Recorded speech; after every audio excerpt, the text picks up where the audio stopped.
सालों पहले एक नगर का राजा अपने राज में रात को अपना रूप बदलकर घूमता था। वो रूप बदलने के बाद लोगों से मिलकर अपने यानी राजा के बारे में जानने की कोशिश करता था, उनकी समस्याओं समझता था। और एक रात जब वह नगर घूमने आया तो अचानक जोर से बारिश होने लगी। उसने देर किए बिना एक गरीब के घर का दरवाज़ा खटखटाया। दरवाज़ा खटखटाने के बाद घर से व्यक्ति निकला। वह एक गरीब किसान था जो अपनी पत्नी और बच्चों के साथ रहता था। बारिश तेज थी तो किसान ने राजा को अंदर आने के लिए कहा। राजा ने घर में आने के बाद पूछा, क्या आप मुझे कुछ खिला सकते हैं? मुझे बहुत तेज़ भूख लगी है। वो गरीब किसान और उनका परिवार 3 दिन से भूखा था और उसके घर में एक भी दाना अन्न का नहीं था।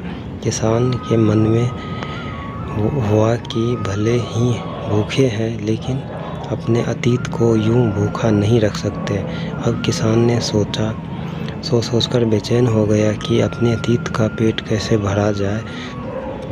तभी उसने घर के सामने वाली दुकान से चावल चुराने की तरकीब सोची। उसने सिर्फ अतीत के लिए ही 2 मुट्ठी चावल लिया और उसे पकाकर राजा को खिला दिया।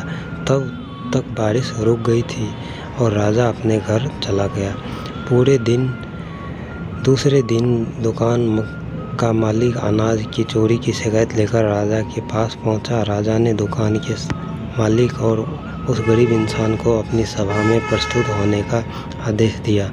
सबसे पहले सभा में पहुंचने से किसान ने राजा के सामने जाकर अपना चोरी इल्ज़ाम कबूल कर लिया और बीती हुई रात की पूरी बात राजा को बता दी।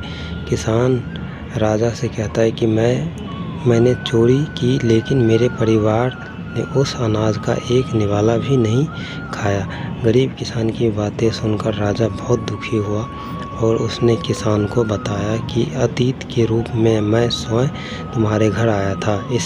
इसके बाद राजा ने सभा में पहुंचे दुकानदार से पूछा, क्या अपने आप पड़ोसी को चोरी करते हुए देखा था? दुकानदार ने जवाब दिया, हाँ, मैं इसे रात में चोरी करते हुए देखा था। दुकानदार की बात सुनने के बाद राजा कहता है कि इस चोरी के लिए पहले तो मैं जिम्मेदार हूँ और फिर दूसरा तुम हो, क्योंकि तुमने अपने पड़ोसी को अनाज की चोरी करते हुए देखा मगर कभी उसे भूखे परिवार को नहीं देखा। तुम अपने पड़ोसी होने का धर्म बिल्कुल निभा नहीं पाए। इतना कहने के बाद राजा ने दुकानदार को सभा से जाने के लिए कह दिया और किसान की अतीत निष्ठा भाव को देखकर उसे 1000 सोने के सिक्के इनाम देने के रूप में दिया। अगर कोई आसपास रहने वाले मुसीबत में है तो हमें उनकी मदद करनी चाहिए। हमारी कहानी आपको अच्छा लगा तो हमारे चैनल को लाइक एंड सब्सक्राइब करें।